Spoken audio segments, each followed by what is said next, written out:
Good morning, পূর্বাজ লাইফস্টাইলে স্বাগত জানাচ্ছি সবাইকে। আশা করি সকলে ভালো আছেন। তো আজকে হচ্ছে গিয়ে বৃহস্পতিবারের পুজো করে উঠলাম। তো কালকে যেহেতু বাজার পারিনি, এর থেকে কি বলে তাড়াতাড়ি চলে এলাম, বললাম না কালকে সমস্যা হয়েছিল। তো বৃহস্পতিবারের বাজার যেহেতু করে আনতে পারিনি, সেই জন্য আজকে আর ঘট তুলিনি। ওই যে ঘট পাতা ছিল ওই ঘটেই পুজো করে দিয়েছি। আজকে ঘট আর নতুন করে পাতিনি। তো যাই হোক, আমি জল টাবার খাওয়া হয়ে গেছে। আমি রান্না বান্নায় ঢুকে পড়েছি, তাড়াতাড়ি রান্নাটা শেষ করার চেষ্টা করছি। আর ডাক্তার সাহেব গেছেন বাজারে, মাছ নেই, মাছ নিয়ে আসবে। আনাজপাতিও কালকে আনবে বলছিল, আমি বলি সকালবেলায় উঠে নিয়ে আসবে। এখন এই বৃষ্টির মধ্যে অন্ধকারে মাছ আনতে হবে, কি বলে কিছু আনতে হবে না। তো সেই সব গেছে, বাজারেও গেছে, মাছও আনবে, আরও দোকান বাজার যা যা দরকার সব নিয়ে ঢেয়ে আসবে।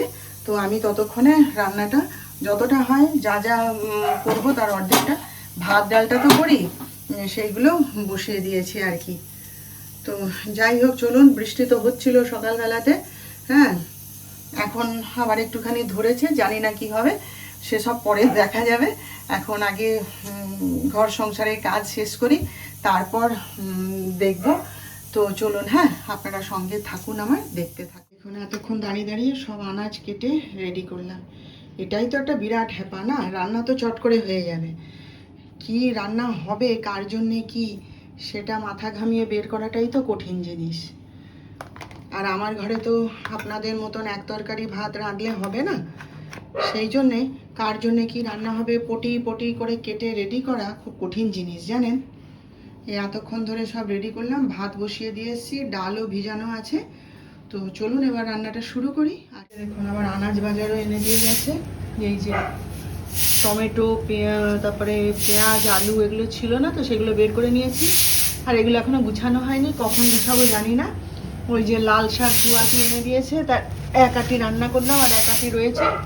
আর এই যে পুঁই শাক এনে দিয়েছে, আবার সব গুছাতে হবে। আগে কাজ শেষ করি, রান্নাটা শেষ করি, তারপরে হবে। ডাল করতে নিয়েছি, কি হ্যাপা বলুন তো, গরম জলে ভিজিয়েই রাখি আর যাই করি, সেই সকাল থেকে গরম জলে ভিজিয়ে রাখছি জানেন। তবুও তো মানে কতবার যে প্রেসার কুকার বন্ধ করে করে দেখি আবার সিটি মারতে বসাই তার ঠিক নেই। বিউলির ডাল ওই জন্য আমার করতে ইচ্ছে করে না, ভাল লাগে না। কিন্তু একঘেয়ে একই মুগের ডাল অড়হর ডাল খেয়ে যায়, তো ওই জন্য ভাবলাম আজকে একটুখানি বিউলির ডাল বসিয়ে দিই। তা সে আর শরীরটাও ভালো লাগছে না জানেন, কালকে রাতে ভালো করে ঘুম হয়নি। একে তো আছেই কুকুরের চিৎকার, সে আর নতুন করে কি বলবো আপনাদের। তার মধ্যে কেন কি জানি কালকে কিছুতে ঘুমই আসছিল না। তারপরে তো ভোরের দিকে ঘুমটা ধরলো, তখন প্রায় 3:45 বেজে গেছে। ঘুমটা ধরলো, আবার 7:30 পৌনে 8 নাগাদ উঠে পড়েছি। ওই জন্য শরীরটা ঠিক ভালো লাগছে না, ঝিম ধরে আছে। স্নান করলাম তবু হচ্ছে না। দেখুন রান্না করতে করতে সব মাছগুলোকে ধুয়ে নিলাম, এক গাদা মাছ নিয়ে এসেছি। এই যেটা এর মধ্যে মুড়োটা রেখেছি, আর এই যে মাছগুলো এখানে মাছ রেখেছি। তারপরে এই যে এদিকেও মাছ আছে, সব ধুলাম দাঁড়িয়ে দাঁড়িয়ে। এবার এগুলোকে সব গুছিয়ে ফ্রিজে রেখে আসি। পায়ের নুপুরটা খুব বড় হয়ে গেছে জানেন, খালি পা দিয়ে গলে গলে পড়ে যাচ্ছে। তাই ভাবছিলাম যে করব, চেঞ্জ করে একটা নতুন নেব। অনেক বছর এটা হয়ে গেল, তো আমাদের বন্ধুদের মধ্যে এখন নুপুর পরার ঝোঁক উঠেছে জানেন, সবাই দেখছি একটা করে নতুন নুপুর কিনে নিচ্ছে, নিয়ে পড়ছে। কালকে যোগা করছি, আমার এক বান্ধবীর পায়ে দেখি, আমি আরে বাস কখন কিনেছিস? বলে যে না রে, আমি নুপুর পরতে খুব ভালোবাসি, অনেকদিন পরিনি, তাই ভাবলাম পরি, নতুন একটা কিনেছে আর কি। তারপরে সেদিনকে আসছি, ওখানে একজন আছেন বয়স্ক, তাকে বৌদি বলে ডাকি আমরা সবাই। আমি বলি বৌদি আমি তোমার মতন এরকম নুপুর নেবো চওড়া। তো হাসছে, বলে ওইটা বড় হয়ে গেছে নাকি, খালি পা দিয়ে গলে যাচ্ছে তোমার? আমি বলি যে হ্যাঁ। তা ডাক্তার সাহেবকে বলছিলাম, বলে কি চওড়া নিতে হবে না, যেমন আছে সরু অমনি নাও। আমি ঠিক আছে দেখি। তা সে যাবোটা কখন? আগে আগে আঙট পরতাম পায়ে, তারপরে ছেড়ে দিয়েছিলাম কেন যে কে জানে। তো ভাবছি এবারে কিনবো একটা নুপুর আর একটা আঙট। তা সে সময়ই তো পাই না বেরোনোর, কখন যাব বলুন দেখি। আমাদের কণা বলে কি, মামি তুমি করবে রান্না বান্না সেরে দুপুর দুপুর বেরিয়ে যাবে, তারপরে বিকেলে ফিরে তোমার যা কাজ আছে তুমি করবে। আমি বলি হ্যাঁ রে, তাহলে তো সব হয়ে যেত। তাই চিন্তা করছি, এক্ষুনি জানেন হাঁটছি, এই যে এই প্যান্টটায় লেগে গোড়ালি দিয়ে বেরিয়ে যাচ্ছে, খালি বড় হয়ে গেছে আর কি। দেখি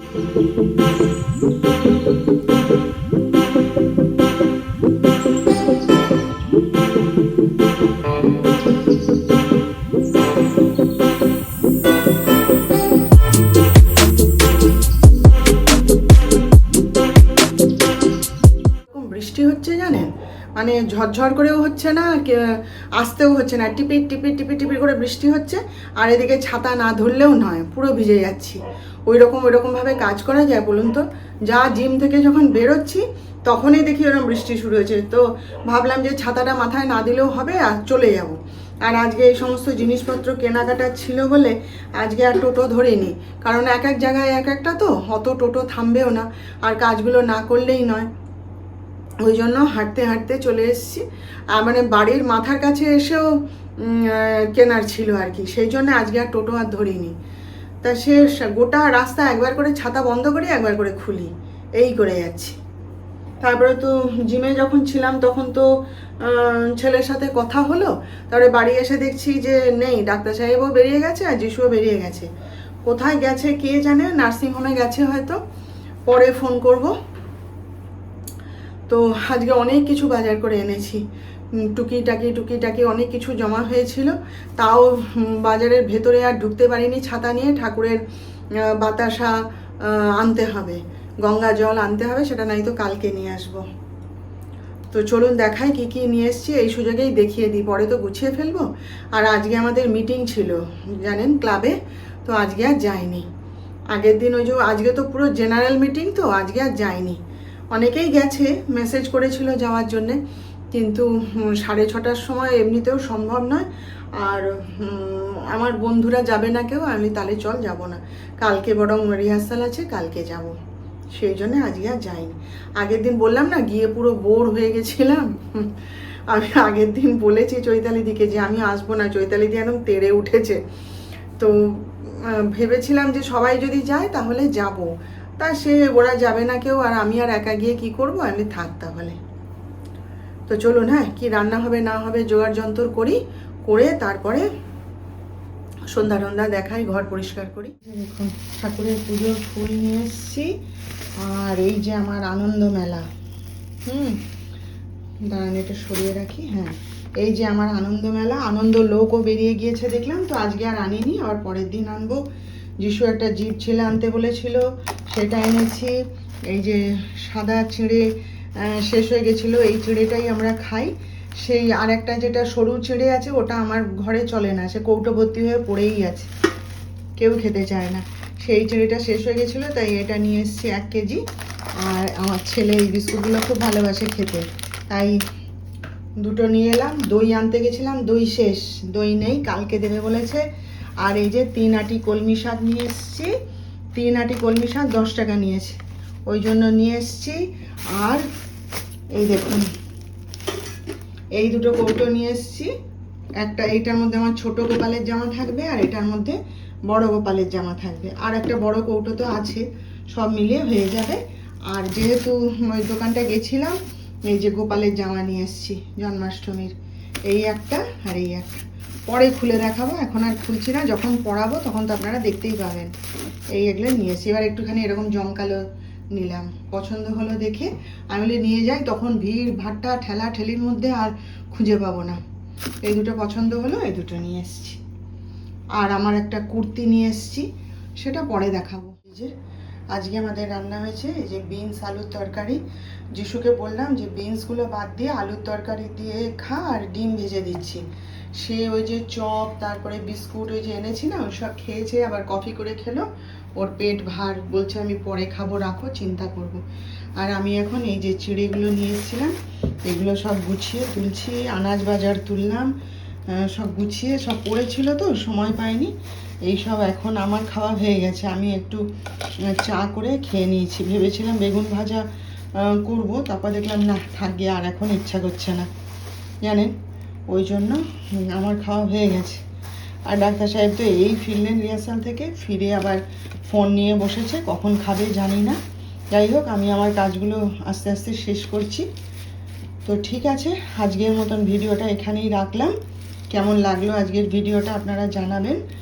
আর আমাদের আবার দেখা হবে নতুন ব্লগে, নতুন কোনো বিষয় নিয়ে। ততক্ষণ আপনারা সবাই ভালো থাকবেন। আর আজকের ভিডিওটা ভালো লাগলে একটা লাইক, শেয়ার ও সাবস্ক্রাইব করে প্লিজ জানিয়ে দেবেন।